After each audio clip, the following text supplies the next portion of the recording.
just trying to, I guess, raise awareness of the fact that my brother's still in jail. He's still, I guess, living with a nightmare that he could be abused or assaulted by any of these officers again. He could still be placed in that restraint chair because they expect him to go to the Royal Commission and give evidence against all the guards that have, I guess, done him wrong and everything that's happened to him while he's still incarcerated, and then go back to jail after giving evidence at the Royal Commission, and it's really scary. For Aboriginal teen Dylan Waller's sister, her brother's mistreatment is a living nightmare. Only it isn't a dream. Deaths in police custody are a reality for the Aboriginal people, some of who today gathered at the Trades Hall to call for an end to it. Convenient that I'm nothing but black, but it will not stop the hurt and pain. So again, we're doing everything that didn't save my brother.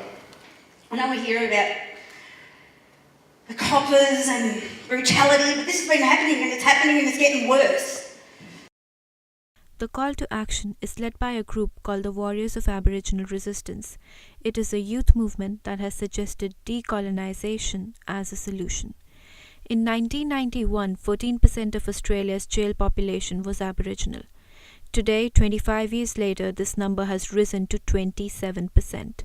One Aboriginal person is likely to die in custody every week. Warriors of Aboriginal Resistance want to put a stop to this. The group was formed in 2014, just before the G20 summit. It now has more than 14,000 followers on its Facebook page. We asked one of the group's 4 co-founders, Miriki owners, what the Warriors want. Prisons were made for Aboriginal people. I think that the way that the system's created and the way that it's set up, it's fundamentally racist.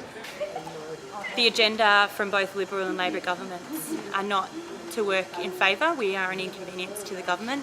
When Australia's first parliament, now the Royal Exhibition Centre, opened in 1901, more than 14,000 people were invited. Not one of them was Aboriginal. Now, almost a century later, the group wants to reverse the situation.